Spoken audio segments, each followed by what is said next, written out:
અલગ રહેણાંક વિસ્તારોમાં જંગલી પ્રાણીઓની અવરજવર સામે આવી। સુરતના ઓલપાડમાં કપિરાજનો આતંક જોવા મળ્યો, જ્યારે મહીસાગરમાં ખેતરમાંથી અજગર અને મગરનું રેસ્ક્યુ કરવામાં આવ્યું।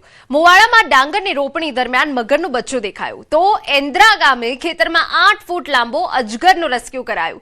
બીજી તરફ છોટાઉદેપુર જિલ્લામાં વાઘની હાજરીના દાવા સામે આવ્યા, જેને લઈ વન વિભાગ દ્વારા મોનિટરિંગ કરવામાં આવ્યું। અમદાવાદના કર્ણાવતી વિસ્તારમાં દીપડો દેખાયાની અફવા બાદ વન વિભાગે તપાસ કરી, જેમાં દીપડો નહીં શ્વાન અને જરખના પગલા મળ્યા। જંગલી પ્રાણીઓની અવરજવરને પગલે વન વિભાગ દ્વારા લોકોને સાવચેતી રાખવાની અપીલ કરવામાં આવી। પંચમહાલના ઘોગંબાના વાવકુંડલી ગામે ખેતરમાં થતી ગાંજાની ખેતીનો પર્દાફાશ। એસઓજી અને દામાવાવ પોલીસે સંયુક્ત કાર્યવાહી કરી। ખેતરમાંથી 97 લીલા ગાંજાના છોડ ઝડપી પાડ્યા। પોલીસે 37 કિલો 900 ગ્રામ 18,95,000 રૂપિયાનો લીલો ગાંજો જપ્ત કર્યો। સમગ્ર મામલે પોલીસે 2 આરોપીની ધરપકડ કરી છે।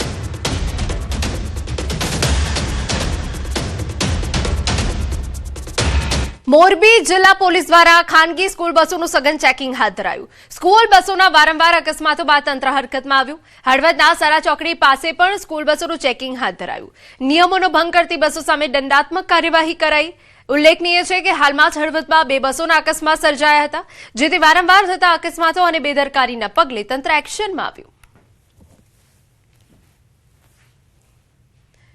વડોદરાના માંજલપુર વિસ્તારમાં રાતના સમયે ચોરીના પ્રયાસની ઘટના સામે આવી। પાર્થભૂમિ 2 વિસ્તારમાં 3 ચોર બાઇક પર આવી ચોરીનો પ્રયાસ કર્યો હતો। સમગ્ર ઘટના સીસીટીવી કેમેરામાં કેદ થઈ। લોકો જાગી જતા ચોરો ઘટના સ્થળેથી ફરાર થઈ ગયા। બનાવ બાદ સ્થાનિકોમાં ભયનો માહોલ જોવા મળ્યો, જ્યારે પોલીસ પેટ્રોલિંગને લઈ સવાલો ઉભા થયા છે।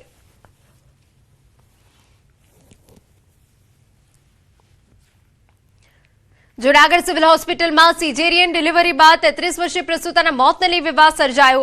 પરિવારજનોએ હોસ્પિટલ તંત્ર પર ગંભીર બેદરકારીના આક્ષેપો કરી કડક કાર્યવાહીની માંગ કરી।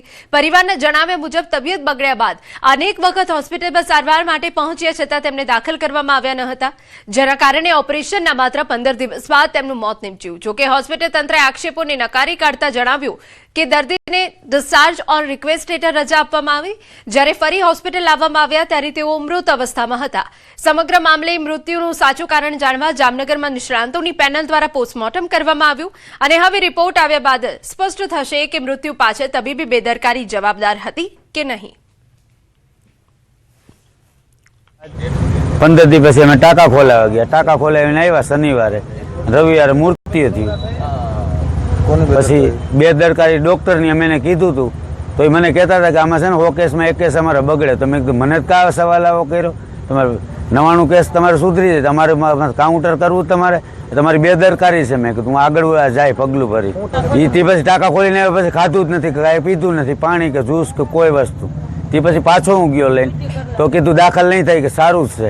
12 દિવસ બાદ 25 તારીખના રોજ અત્રેની ગાયનેક ઓપીડીમાં ફોલોઅપ માટે આવેલ હતા, અને તે વખતે તેઓને ગાયનેકોલોજીસ્ટ ડૉક્ટરે જોયેલા હતા। તે વખતે પણ કોઈ તકલીફ કે એવા કોઈ લક્ષણો, ગંભીર લક્ષણો જણાયેલ નહોતા, પરંતુ ત્યારબાદ અચાનક જ તેઓનું જ્યારે રવિવાર રાત્રે અથવા સોમવાર સવારે જ્યારે અહીંયા લાવવામાં આવેલ હતા સિવિલ હોસ્પિટલ ખાતે, ત્યારે મૃત અવસ્થામાં અત્રે લાવવામાં આવેલ હતા। પોસ્ટમોર્ટમ જે છે એ પેનલ એક્સપર્ટ ડૉક્ટર્સની પેનલ દ્વારા કરવામાં આવેલ છે, અને તેનો જે રિપોર્ટ આવશે તેનાથી જે કંઈ પણ સત્ય છે તે બહાર આવશે, અને તે પ્રમાણે આગળની કાર્યવાહી કરવામાં આવશે। તો મહત્વના સમાચાર અમે આપને જણાવી દઈએ। પરીક્ષા 2 કે જે પાસ થયું હોવાની વિગત છે। પરીક્ષા સંશોધન બિલ લોકસભામાં પાસ થયું હોવાની વિગતો મળી રહી છે। હોબાળા વચ્ચે બિલ લોકસભામાં પાસ થયું છે। પરીક્ષા સંશોધન બિલ કે જેની ઘણા સમયથી ચર્ચાઓ ચાલી રહી હતી, દરેક પક્ષોએ પોતાનો પક્ષ રજૂ કર્યો હતો, પરંતુ આખરે ભારે હોબાળો થયો હતો। તે વચ્ચે આ બિલ પાસ થયું હોવાની વિગત છે। હોબાળા વચ્ચે બિલ લોકસભામાં પાસ થઈ ગયું છે। આપને જણાવી દઈએ કે આ પહેલા વિપક્ષે અનેક પ્રશ્નો ઉઠાવ્યા હતા, અને તે દરમિયાન જે ચર્ચાઓ ચાલી હતી, સવાલોના જવાબ આપવામાં આવ્યા હતા, તે વચ્ચે પરીક્ષા સંશોધન બિલ લોકસભામાં પાસ થઈ ગયું છે। મહત્વનું છે કે પેપર લીકની જે ઘટનાઓ બની રહી છે તેને લઈને અનેક સવાલો ઉભા થયા છે। તે વચ્ચે આ મહત્વના સમાચાર। કર્ણાવતી પાસે દીપડો દેખાયની ઘટનામાં ખુલાસો થયો છે. દીપડો નહીં શ્વાન હોવાનો ખુલાસો. આજુબાજુના વિસ્તારમાં કરાયું હતું સર્ચ ઓપરેશન. શ્વાન હોવાના દાવા વચ્ચે પણ પાંજરું મુકાયું. વન વિભાગે તપાસ હાથ ધરી છે. સ્થળ તપાસ બાદ આરએફઓ ધનરાજ ચૌધરીનું નિવેદન સામે આવ્યું. વન વિભાગની 2 ટીમો દ્વારા તપાસ કરાઈ હતી. તપાસમાં શ્વાન અથવા જરખના ફૂટપ્રિન્ટ હોવાનો ખુલાસો. અત્યાર સુધી 4 જગ્યાએ દીપડો દેખાયાના મેસેજ વાયરલ. માત્ર એક જ જગ્યાએ દીપડો દેખાયાના પુરાવા મળ્યા. અહીંયા સર્ચ ઓપરેશન કરી આજુબાજુનો વિસ્તાર સ્કેનિંગ કરેલો અને જે ભાઈએ જોયેલું હતું એમની પણ મદદ લીધેલી અને જે પ્રમાણે એમના જણાવ્યા પ્રમાણે અને આગળના ભાગે જોતા જે પગમાર્ક મળેલા છે એ જોતા દીપડાના હોઈ શકે એવું માનવાને પાત્ર નથી. જેમાં જે એના સ્પેસિફિકેશન દીપડાના પગના છે કે જે એના નખ જે ઉપરની સાઈડે હોય છે, આમાં પગમાર્કમાં આપણે જોવા જઈએ તો નખ અંદર ખૂપેલા છે. વત્તા એડલ્ટ દીપડો છે કે 3 વર્ષથી ઉપરનો દીપડો ક્યાંય બી જોવા મળે છે એના પગમાર્ક મિનિમમ 7.5 સેન્ટીમીટરથી વધુના હોય છે. એટલે એ પણ પુરવાર નથી થતું. એટલે માની શકાય છે કે કદાચ કાં તો મોટા કોઈ કૂતરાના હોય યા તો કોઈ જરખનો પગમાર્ક છે. ઓલપાડના કેમ્પ પાસે રફતારનો કહેર. મુળદ ગામના પાટિયા પાસે બેફામ ઝડપે આવતી કારે બાઇક ચાલક યુવકને અડફેટે લેતા તેનું મોત નીપજ્યું. મૃતક યુવક સાબુ પાવડરના હોલસેલનો ધંધો કરતા હતા. અકસ્માતમાં યુવકના મોતથી પરિવારમાં શોકનો માહોલ છવાયો અને તેના 2 સંતાનોએ પિતાની છત્રછાયા ગુમાવી. ઘટનાને પગલે કેમ્પ પોલીસે વધુ તપાસ હાથ ધરી છે. તો યુવકના 2 સંતાનોએ પિતાની છત્રછાયા ગુમાવી છે. પરિવારમાં આક્રંદ છે. કિમ પોલીસે હવે વધુ તપાસ હાથ ધરી છે. ઓલપાડના કિમ પાસે રફતારનો કહેર સામે આવ્યો છે. બેફામ કાર ચાલકે યુવકને અડફેટે લીધો.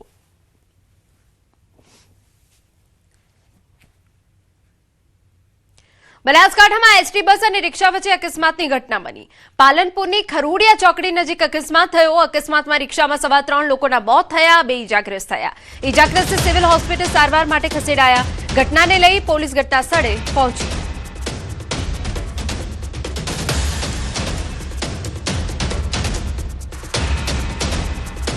પાલનપુર કોલેજ માટે પણ આપણે ખરોડિયા ચોકડીએ ત્યાંથી અમે મેરવાડા સાઈડ જતા રહ્યા તો ત્યાંથી રિક્ષા જતી હતી પણ જે બસ વાળો તે ઓવરટેક કરવા ગયો એના લીધે અમારી રિક્ષા હિસકાઈ ગઈ. 7 થી 6 લોકો સવાર હતા. હું તો કોઈ દિન સાઈડમાં પડી ગયો પણ બીજા લોકો હિસકા ગયા મેં જોયું નહીં. મેં વગર પણ બીજા બધા હિસકા ગયા, બધા એક્સપાયર થઈ ગયા 2 તો. પાલનપુર સિવિલની અંદર 6 દર્દીઓ આવેલા છે. એમાંથી 3 દર્દીઓ ડામા ગયા છે અને 3 દર્દી અત્યારે અહીં દાખલ છે અને 3 દર્દીઓની તબિયત સારી છે. અત્યારે કોઈ કન્ડિશન ખરાબ નથી. એમાં પરિસ્થિતિઓ અત્યારે તો અહીં તો બધા પેશન્ટો સ્ટેબલ છે, કશું છે નહીં. પણ એવું જાણવા મળ્યું છે કે 3 દર્દીઓ ત્યાં આગળ એક્સપાયર થઈ ગયા છે, 3 વ્યક્તિઓ. અને પાલનપુરથી વડગામ જતી બસ અને વડગામથી પાલનપુર આવતી રિક્ષા સામસામે ટકરાઈ હતી ખરોડિયા ગામ પાસે અને ત્યાં અકસ્માત થયેલો. આવતીકાલે માંજલપુર વિધાનસભાની પેટા ચૂંટણી. 2.19 લાખ મતદારો કરશે મતાધિકારનો ઉપયોગ. 260 મતદાન મથકો પર યોજાશે ચૂંટણી પ્રક્રિયા. ભવન સ્કૂલ ખાતે ઈવીએમ ડિસ્પેચની પ્રક્રિયા હાથ ધરાઈ. ભાજપ ઉમેદવાર સતીશ પટેલ નહીં કરી શકે મતદાન. સતીશ પટેલ મૂળ છાણી ગામના વતની. માંજલપુરમાં ચૂંટણી હોવાથી મતદાન નહીં કરી શકે. તો માંજલપુરમાં કાલે પેટા ચૂંટણીનું મતદાન છે. ભાજપ કોંગ્રેસ વચ્ચે સીધી ટક્કર થવાની છે. માત્ર 2 ઉમેદવારો વચ્ચે ચૂંટણી જંગ. સવારે 7 વાગ્યાથી શરૂ થશે મતદાન. 2,19,000થી વધુ મતદારો છે. 260 મતદાન મથકો પર આ મતદાન પ્રક્રિયા યોજાવાની છે. 3 ઓગસ્ટે યોજાશે મતગણતરી. વડોદરામાં કાલે વરસાદનું યલો એલર્ટ પણ છે.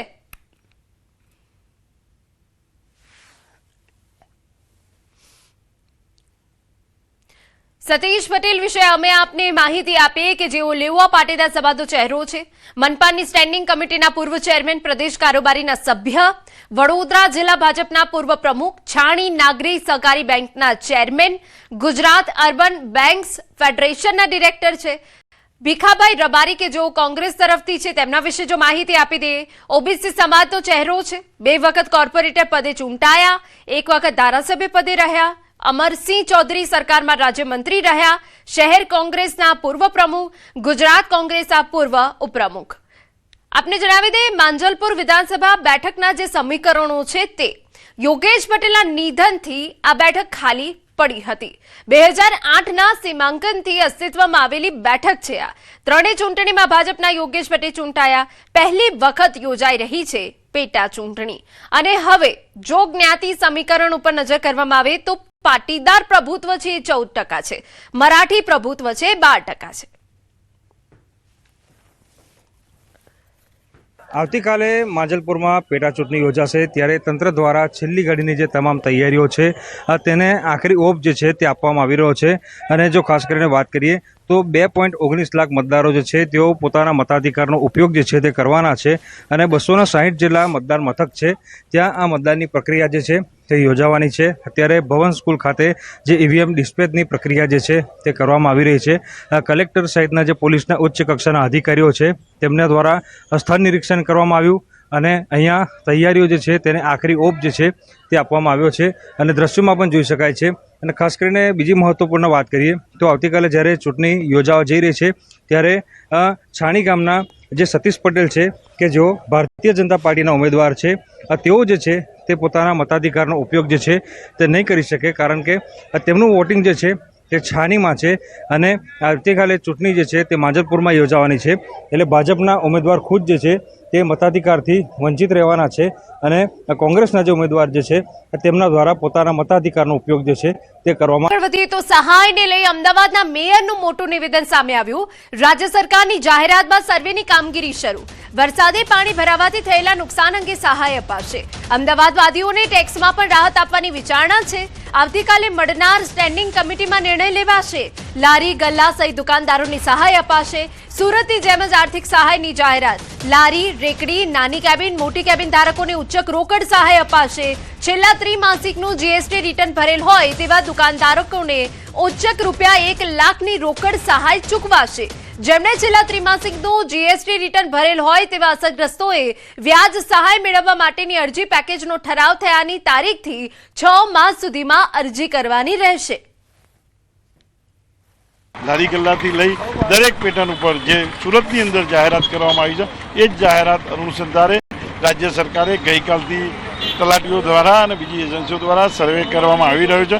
ટૂંક સમયની અંદર દરેક સર્વે પતી જાય અને અમદાવાદ મહાનગર પણ સુરતની સિસ્ટમથી જે નગરજનોને લાભ આપવાનો છે, શહેરીજનો માટે જે વ્યવસ્થા કરવાની છે એ પણ અમદાવાદ મહાનગર એના પણ પોતાના એક નાનકડી વ્યવસ્થા કરવામાં આવતીકાલે જાહેરાત કરવામાં આવશે. એની જાહેરાત આવતીકાલે અત્યારે કમિશનરશ્રી સાથે અને અમારા એકાઉન્ટ વિભાગ અને ટેક્સ વિભાગ સાથે ચર્ચા વિચારણા ચાલી રહી છે. અને જે સુરતની અંદર જાહેરાત કરવામાં આવી છે એ જાહેરાત આવતીકાલે અમારી સ્ટેન્ડિંગની કમિટીની બેઠક છે અને સ્ટેન્ડિંગ કમિટીની બેઠકની અંદર નિર્ણય કરવામાં આવશે.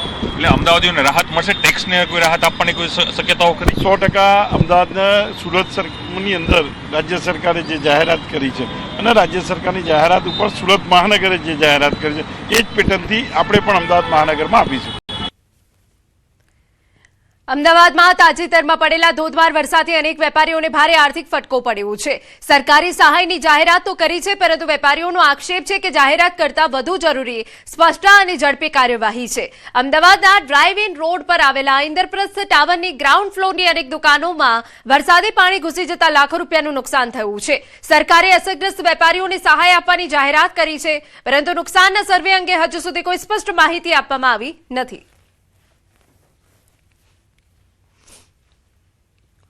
પરિસ્થિતિ તો બહુ દયનીય છે. એકચ્યુઅલી અમારી દુકાનમાં 4 થી 4.5 ફૂટ પાણી હતું અને મારે લગભગ 18 થી 20 લાખ રૂપિયા આસપાસનું નુકસાન છે. હવે સરકારે સહાય જાહેર કરી છે પણ અમલમાં મુકાશે અને પ્રેક્ટિકલ ગ્રાઉન્ડ ઉપર જો એનો પડઘો રહેશે તો કામનું છે.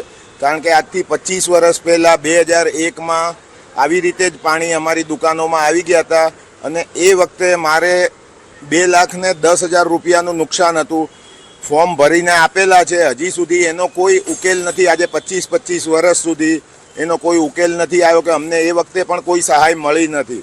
એટલે સરકારને વિનંતી છે કે આ વસ્તુ ગ્રાઉન્ડ લેવલ ઉપર કેટલી પોસિબલ થાય છે એ તમે જુઓ. અમારી શ્રીનાથજી સ્ટેશનરી નામથી દુકાન છે. લગભગ આશરે 8 થી 10 લાખનું નુકસાન છે અમારા જીએસટી તો હોય નહીં, જીએસટી સરકાર કે 3 વર્ષના જીએસટી ના બતાવો, અમારે તો જીએસટી ટર્નઓવરમાં આવતો જ નથી, જીએસટી નાના વેપારીને તો કોઈ કરવા પાત્ર હોતો નથી. સરકારે જાહેર કરી છે પણ અમને પ્રેક્ટિકલ મળશે કે નહીં હજી શંકાસ્પદ છે. વેપારીઓનું કહેવું છે કે સહાયની જાહેરાત આવકારદાયક છે, પરંતુ વાસ્તવિક નુકસાનની સરખામણીએ સહાયની રકમ ખૂબ ઓછી છે. સાથે સરકાર દ્વારા જીએસટીના આધારે સહાયની વાત કરવામાં આવી છે, જ્યારે અનેક નાના વેપારીઓ પાસે જીએસટી નંબર જ નથી. વેપારીઓએ વધુમાં કહ્યું કે 35 વર્ષ પહેલા થયેલા ભારે વરસાદ દરમિયાન થયેલા નુકસાનની સહાય પણ હજુ સુધી મળી નથી. તેથી આ વખતે માત્ર જાહેરાત નહીં, પરંતુ પારદર્શક સર્વે અને સમયસર સહાયની અપેક્ષા વેપારીઓ વ્યક્ત કરી રહ્યા છે. સરકાર દ્વારા સહાય તો કાયમ જાહેર કરવામાં આવે છે, પરંતુ અમારા જેવા નાના વેપારીઓના હાથ ઉપર કશું આવતું નથી. સરકારે સહાય જાહેર કરી છે, તેમાં પણ પાછી કન્ડિશન મૂકી છે કે જે લોકોએ જીએસટી નંબર હોય, જીએસટી ભરેલો હોય તેવા લોકોને સહાય મળવા પાત્ર થશે. હવે અમારા જેવા નાના વેપારીઓ પાસે જીએસટી નંબર હોતો નથી. અમારું એટલું ટર્નઓવર હોતું નથી કે અમારે જીએસટી ભરવો પડે, તો અમે જીએસટી નથી ભરેલો, જીએસટી નંબર જ નથી, તો અમને શું સહાય મળશે કે નહીં મળે તે સૌથી મોટો પ્રશ્ન છે. અત્યાર સુધી જ્યારથી પાણી ભરાયેલું છે ત્યારથી મને અહીંયા કોઈ બી કોર્પોરેશનનો કે સરકારી કોઈ અધિકારી દેખાણા નથી. અહીંયા પાણી બી અહીંયાથી સોસાયટીના બધા મેમ્બરોએ ભેગા થઈ અને ખાલી કરાવેલું છે જાતે પોતાના સ્વખર્ચે. તો અત્યાર સુધી તો હજુ સુધી કોઈ આવ્યું નથી. હવે સરકારની તરફથી આશા છે, કેમ કે ખબર નહીં હવે એ લોકો શું કઈ રીતના સર્વે કરશે શું છે, કેમ કે હજુ સુધી તો કાયા નથી, તો કઈ રીતના આવશે એના ઉપર પણ હજુ સવાલ છે. વેપારીઓ માટે હવે સૌથી મોટો સવાલ એ છે કે સહાયની જાહેરાત કાગળ પર જ સીમિત રહેશે કે પછી વાસ્તવમાં અસરગ્રસ્તોની સમયસર રાહત મળશે. આગળ વધીએ તો આવતીકાલથી મુશળધાર વરસાદ માટે થઈ જજો તૈયાર. અમદાવાદમાં સાંબેલાધાર વરસાદની આગાહી. 31 મે અમદાવાદમાં રેડ એલર્ટની આગાહી. આવતીકાલથી ગુજરાતમાં વધશે વરસાદ. અમદાવાદમાં ફરી વરસાદનું રેડ એલર્ટ. એક દિવસ બાદ અમદાવાદમાં રેડ એલર્ટ છે. સુરત, આણંદમાં પણ શુક્રવારે રેડ એલર્ટ છે. ભારેથી અતિભારે વરસાદ પડી શકે. શુક્રવારે 8 જિલ્લામાં રેડ એલર્ટ. શુક્રવારે 12 જિલ્લામાં ઓરેન્જ એલર્ટ. શુક્રવારે 14 જિલ્લા એવા છે કે જ્યાં યલો એલર્ટ. 4 સિસ્ટમ સક્રિય હોવાથી મેઘો ભૂક્કા બોલાવશે.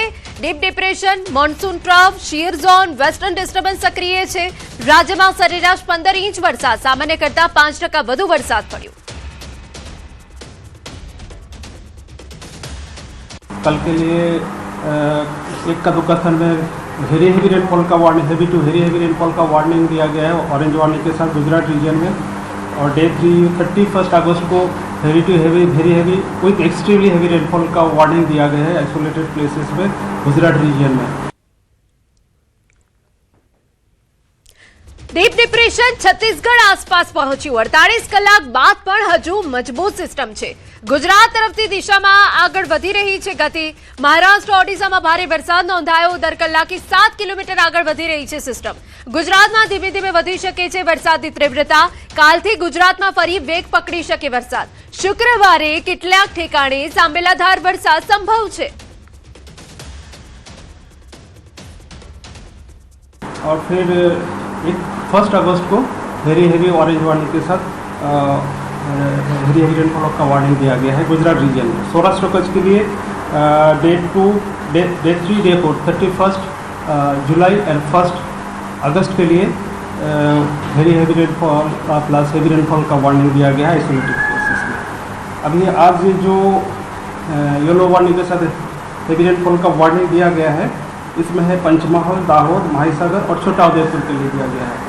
और 30 जुलाई जो गुजरात रीजन में ऑरेंज वार्निंग के साथ वेरी हेवी रेनफॉल का वार्निंग दिया गया है छोटा उदयपुर, नर्मदा, सूरत, डांग, नवसारी, वलसाड, तापी, दमन, दादरा नगर हवेली के लिए दिया गया है. और येलो वार्निंग में पंचमहल, दाहोद, वडोदरा और बहरोच के लिए दिया गया है. डे 2 में 30 जुलाई सौराष्ट्र कच्छ में कोई वार्निंग नहीं है हेवी रेनफॉल की. डे 3 में 31 जुलाई इसमें जो रेड वार्निंग के साथ जो डिस्ट्रिक्ट वार्निंग दिया गया है अहमदाबाद, आनंद, वडोदरा, नर्मदा, भरूच, सूरत, दाल, तापी के लिए दिया गया है. और ऑरेंज वार्निंग के साथ जो डिस्ट्रिक्ट दिया गया है गांधीनगर, खेड़ा, पंचमहल, दाहोद, छोटा उदयपुर, नवसारी, वलसाड, दमन, दादरा नगर हवेली के लिए दिया गया है. सौराष्ट्र कच्छ में वेरी हेवी रेनफॉल का वार्निंग है. इसमें जो डिस्ट्रिक्ट आ रहा है सुरेंद्रनगर, राजकोट और अमरेली. और येलो वार्निंग के साथ भावनगर और बोटाड को वेरी हेवी रेनफॉल का भावनगर बोटाड भी है और बाकी डिस्ट्रिक्ट हेवी। માં 20 ઇંચ સુધીનો વરસાદ ખાબકશે। 48 કલાક બાદ ફરી વરસાદનો બીજો રાઉન્ડ। હવામાન નિષ્ણાંત અંબાલાલ પટેલની મોટી આગાહી છે। બંગાળના ઉપસાગરમાં એક મજબૂત સિસ્ટમ 30-31 જુલાઈએ ભારેથી અતિભારે વરસાદની શક્યતા વ્યક્ત કરી। દક્ષિણ ગુજરાતમાં અને દક્ષિણ સૌરાષ્ટ્રમાં વરસાદની આગાહી છે। વડોદરા, આણંદ, નડિયાદ, પંચમહાલ, કપડવંજ, દાહોદ, છોટાઉદેપુર, મહીસાગર અને ભરૂચના ભાગોમાં વરસાદ થવાની શક્યતાઓ છે। કેટલાક ભાગોમાં 4 થી લઈને 20 ઇંચ સુધીનો વરસાદ પડી શકે છે। આગામી 48 કલાકમાં ગુજરાતના છૂટાછવાયા ભાગોમાં વરસાદ થવાની શક્યતા રહેશે। બંગાળનું ઉપસાગરની મજબૂત સિસ્ટમના લીધે તારીખ 30મી રાતથી 31મી જુલાઈના થઈ કેટલાક ભાગમાં ભારેથી અતિભારે વરસાદ થવાની શક્યતા રહેશે। આ ઉપરાંત દક્ષિણ ગુજરાતના ભાગોમાં પણ ભારેથી અતિભારે વરસાદ થવાની શક્યતા રહેશે। દક્ષિણ સૌરાષ્ટ્રના ભાગોમાં પણ ભારે વરસાદ થવાની શક્યતા રહેશે। લગભગ વડોદરાના ભાગો, આણંદ નડિયાદના ભાગો, આણંદ નડિયાદના ભાગો, કપડવંજના ભાગો, પંચમહાલના ભાગો, છોટાઉદેપુરના ભાગો, ભરૂચના ભાગો, ઉપરાંત દાહોદના ભાગો, મહીસાગરના ભાગોમાં પણ વરસાદ થવાની શક્યતા રહેશે। કેટલાક ભાગોમાં ભારેથી અતિભારે વરસાદ થવાની શક્યતા રહેશે। કોઈ ભાગમાં 4 ઇંચ, 5 ઇંચ, તો ક્યાંક 8 ઇંચ, 10 ઇંચ અને તેથી વધુ વરસાદ થવાની શક્યતા રહેશે। કુલ એક્યુમ્યુલેટેડ તો કોઈ ભાગમાં 20 ઇંચ સુધી પણ પહોંચી જવાની શક્યતા રહે। મધ્ય ગુજરાતમાં ભારેથી અતિભારે વરસાદ પડશે। અમદાવાદ, ગાંધીનગરમાં ભારે વરસાદની આગાહી। મહેસાણા, કડી, કલોલ, પાટણ, સાણંદ, માણસામાં પણ વરસાદની શક્યતા। સાબરકાંઠા અને અરવલ્લીના ભાગોમાં પણ વરસાદ પડી શકે। 6 થી 8 ઓગસ્ટમાં બીજી એક મજબૂત સિસ્ટમ બંગાળના ઉપસાગરમાં બની છે, જેનો માર્ગ ગુજરાત તરફ હોય તો પુનઃ ગુજરાતમાં પૂર આવવાની શક્યતા। 14 ઓગસ્ટ સુધીમાં દક્ષિણ ગુજરાતમાં ભારેથી અતિભારે વરસાદની સંભાવના। સાબરકાંઠાના અન્ય ભાગો, અરવલ્લીના ભાગોમાં પણ વરસાદ થવાની શક્યતા રહે, પરંતુ મધ્ય ગુજરાતના ભાગોમાં ભારે વરસાદ કે અતિભારે વરસાદ થવાની શક્યતા રહે। અમદાવાદ, ગાંધીનગરના ભાગોમાં પણ કેટલાક ભાગમાં ભારે વરસાદી ઝાપટા પડવાની શક્યતા રહે। બીજી એક મજબૂત સિસ્ટમ 6 થી 8 ઓગસ્ટમાં બંગાળ ઉપસાગરમાં બની રહી છે।